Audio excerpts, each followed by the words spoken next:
2012 में पूरी दुनिया खत्म हो जाएगी। हालांकि विज्ञान इस तरह की बातों को नहीं मानता, पर जब हर एक धर्म के बड़े विद्वान इसी तरह की बात कर रहे हो तो विज्ञान भी सोचने पर मजबूर हो जाता है। इसीलिए वैज्ञानिकों ने इस बारे में खोज करना शुरू किया। ये कहानी शुरू होती है सन 2009 से, जहां पर अमेरिकन जियोलॉजिस्ट एड्रियन हिंदुस्तान के नागा डैंग कॉपर माइन की तरफ जाता है। दरअसल उसे यहाँ पर हिंदुस्तान के एक एस्ट्रोफिजिसिस्ट जिसका नाम सतनाम है, उसने बुलाया होता है और वो उसे बताता है कि सूरज की फ्लेयर के कारण धरती का कोर गर्म हो रहा है, जिससे बहुत जल्दी धरती खत्म हो जाएगी।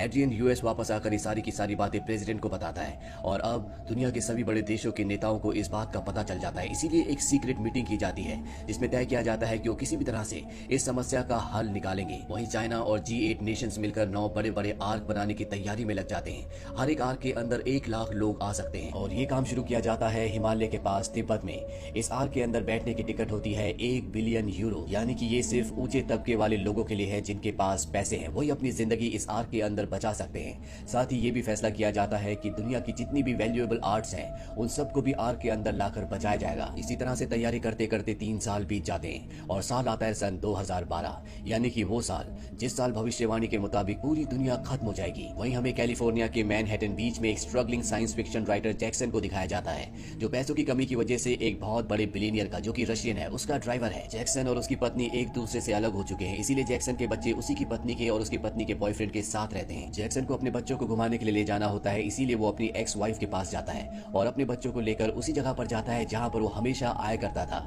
ये एक नेशनल पार्क है और जब जैक्सन यहाँ पर आता है तो पूरी तरह से हैरान हो जाता है, क्योंकि ये जगह जो कभी हरी भरी हुआ करती थी अब पूरी तरह से बंजर हो चुकी है। यहाँ पर पानी का एक छोटा सा तालाब भी था, वो भी अब सूख चुका है और बचा कुचा पानी उबल रहा होता है। जैक्सन को कुछ भी समझ में नहीं आता। यहाँ पर चारों तरफ रेलिंग भी कर दी गई होती है। जैक्सन अपने बच्चों के साथ रेलिंग के दूसरी तरफ चला जाता है, जहाँ पर वो देखता है कि जानवर भी यहाँ पर मर चुके हैं। तभी यहाँ पर मिलिट्री की गाड़ी आ जाती है और वो जैक्सन और उसके बच्चों को अपने साथ ले जाती है। जैक्सन को वहाँ बने हुए जियोलॉजी डिपार्टमेंट में ले जाया जाता है, जहाँ पर उसकी मुलाकात एड्रियन से होती है।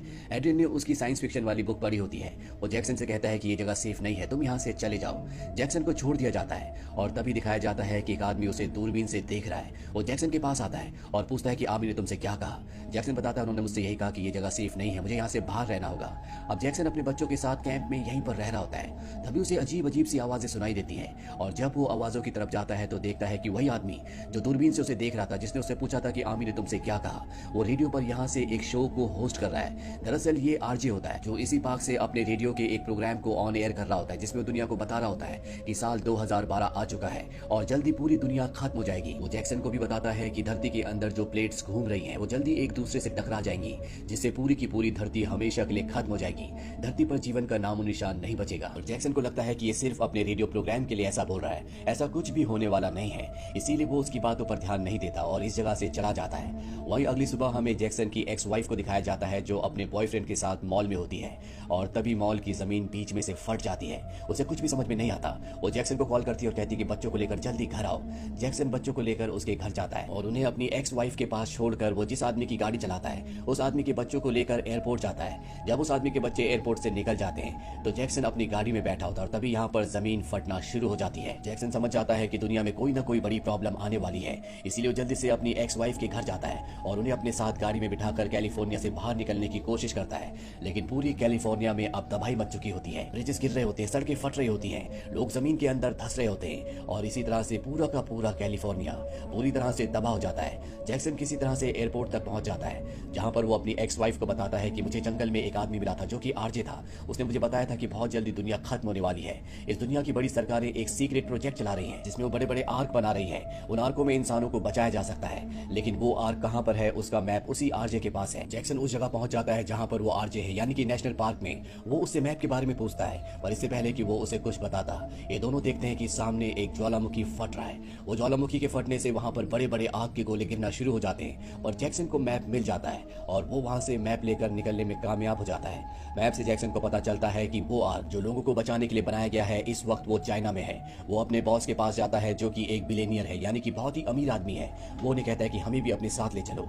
उसका बॉस उन्हें भी अपने साथ लेकर चाइना के लिए निकल पड़ता है। वहीं हमें दिखाया जाता है जियोलॉजिस्ट एड्रियन को, जो जान चुका है कि अब दुनिया खत्म होने वाली है। वो अपने पिता को कॉल करता है जो इस वक्त एक शिप में होते हैं और वो उन्हें कहता है कि अब शायद हम कभी ना मिले। जिनके पिता कहते हैं कि ये बात मैं जानता हूँ। ये दोनों के दोनों बहुत इमोशनल हो जाते हैं। वहीं पूरी दुनिया में भगदड़ मच जाती है क्योंकि सबको पता चल चुका है कि अब दुनिया शायद खत्म होने वाली है। और उनकी बात को, उनके थॉट्स को कंफर्म करने के लिए यूएस के प्रेसिडेंट एक ऑनलाइन कॉन्फ्रेंस करते हैं जिसमें वो सबको बताते हैं कि ये दुनिया खत्म होने वाली है और कोई भी किसी भी उम्मीद में ना रहे, क्योंकि यहाँ से किसी को भी रेस्क्यू नहीं किया जा सकता। सबको अपनी जिंदगी के आखिरी वक्त में अपने परिवार और अपने दोस्तों के साथ रहना चाहिए। वहीं प्रेसिडेंट की बेटी और एड्रियन को दिखाया जाता है जो प्लेन से चाइना की तरफ निकल पड़ते हैं। वहीं जैक्सन अपनी फैमिली और अपने बॉस की फैमिली के साथ जिस प्लेन में होता है, जिस प्लेन को उसके बॉस ने रेंट पर लिया होता है, उस प्लेन का पायलट पूरी तरह से एक्सपर्ट नहीं होता, जिस वजह से इन्हें बहुत ही मुसीबतों का सामना करना पड़ता है। लेकिन फिर भी ये किसी तरह से अपनी जान पर खेलकर चाइना के बॉर्डर पर पहुंच जाते हैं। लेकिन किस्मत एक बार फिर से इनका साथ छोड़ देती है। इनके प्लेन का फ्यूल खत्म हो जाता है और इनका प्लेन क्रैश हो जाता है जिसमें इनके पायलट की मृत्यु हो जाती है। अभी सब के सब इस जगह पर फंस चुके हैं। तभी यहाँ पर चाइनीज आर्मी के हेलीकॉप्टर आ जाते हैं जो इनके पास आते हैं। दरअसल जैक्सन का जो बॉस होता है उसके और उसके परिवार के लिए उसके पास टिकट्स होती हैं, इसीलिए उसे आर्क में आने की इजाजत मिल जाती है। लेकिन जैक्सन और उसकी फैमिली को मना कर दिया जाता है। पर तभी यहाँ पर एक तिब्बतियन लड़का आता है जो इस पूरे प्रोजेक्ट में शामिल था, यानी कि जब आर्क बनाया जा रहा था तो वो भी उसका हिस्सा था। उसके कहने पर जैक्सन और उसके परिवार को भी परमिशन मिल जाती है। वहीं जियोलॉजिस्ट एड्रियन कंप्यूटर स्क्रीन पर देख रहा होता है कि धरती पूरी तरह से खत्म होने की कगार पर है। दुनिया के बड़े बड़े हिस्से खत्म हो चुके हैं। यूएस के प्रेसिडेंट भी एक अर्थक्वेक में मारे जाते हैं। साथ ही एड्रियन के पिता जो बीच समंदर में एक बहुत बड़े शिप में होते हैं, वहां पर एक बहुत बड़ी सुनामी आ जाती है। जो सुनामी उनके शिप को निगल जाती है और एड्रियन के पिता की मृत्यु हो जाती है। साथ ही एड्रियन को यह भी पता चलता है कि उसका हिंदुस्तानी दोस्त सतनाम, जिसने सबसे पहले परले के बारे में बताया था, जो कि एस्ट्रोफिजिसिस्ट है, उसे और उसके परिवार को रेस्क्यू करने के लिए जो टीम गई थी वो सतनाम तक नहीं पहुंच पाई और वो और उसका पूरा परिवार सुनामी में मारा गया। वहीं जैक्सन अपने परिवार, अपनी एक्स वाइफ के बॉयफ्रेंड और अपनी बॉस की फैमिली के साथ उस जगह पहुंच जाता है जहां पर आर्क है। लेकिन आर्क के दरवाजे अब बंद हो चुके हैं। यहाँ बाहर बहुत सारे लोग होते हैं जो सबके सब अंदर जाना चाहते हैं। हालांकि जैक्सन के बॉस अंदर जाने के ग्रीन कार्ड को आर्मी को दिखाते हैं, लेकिन उन्हें अंदर जाने नहीं दिया जाता क्योंकि 28 मिनट के अंदर यहाँ पर एक बहुत बड़ा पानी का तूफान यानी कि सुनामी आने वाली है, जिससे पूरा का पूरा आर्क जो इस वक्त चट्टानों के ऊपर है वो पानी के अंदर समा जाएगा। लेकिन अंदर एड्रियन भी होता है। वो कहता है कि हमें इंसानियत को नहीं भूलना चाहिए, हमें सबको अंदर बुला लेना चाहिए। और अगले पल यहाँ पर दरवाजे खोल दिए जाते हैं, सबके सब अंदर आने लगते हैं। इसी भगदड़ में जैक्सन की एक्स वाइफ का जो बॉयफ्रेंड होता है वो भी मारा जाता है। जैक्सन किसी तरह से अपने परिवार को एक खुफिया रास्ते से अंदर ले आता है, पर तभी हमें दिखाया जाता है कि जो आर्क का दरवाजा है वो अब बंद नहीं हो रहा। दरअसल उसके गियर में एक बहुत मोटी वायर फंस गई होती है जिस वजह से वो बंद नहीं हो रहा होता। एड्रियन हाइड्रोलिक चेंबर की तरफ भागता है, लेकिन अब पानी अंदर आ चुका है, इसीलिए एड्रियन गियर को रिपेयर नहीं कर पाता। जैक्सन एड्रियन की बात सुन लेता है जिसमें उसने कहा होता है कि गियर को क्लियर करना पड़ेगा, यानी कि उसमें कुछ फंसा हुआ है, उसे हटाना होगा।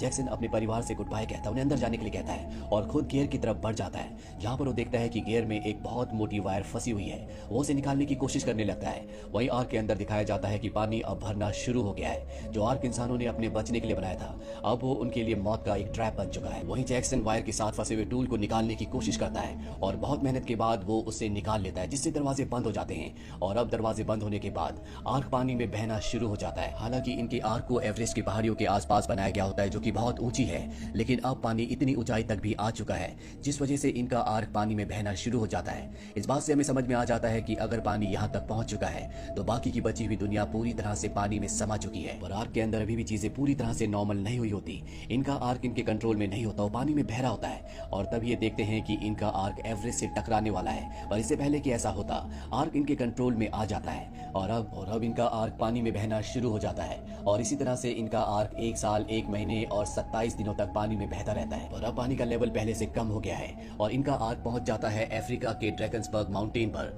जो कि अब दुनिया की सबसे बड़ी माउंटेन्स है। इनका आर्क इस जगह पहुंचने के बाद इन लोगों को यकीन हो जाता है कि अब ये बच चुके हैं। पूरी दुनिया में बस यही लोग बचे हुए हैं और अब इन्हीं को दुनिया को दोबारा से शुरू करना होगा। जैक्सन और उसकी वाइफ इतनी बड़ी प्रॉब्लम को फेस करने के बाद अपने सारे मतभेद भूल जाते हैं और पहले की तरह एक दूसरे के साथ पति पत्नी के तौर पर रहना स्वीकार करते हैं। इसी के साथ ये कहानी, ये फिल्म यहीं पर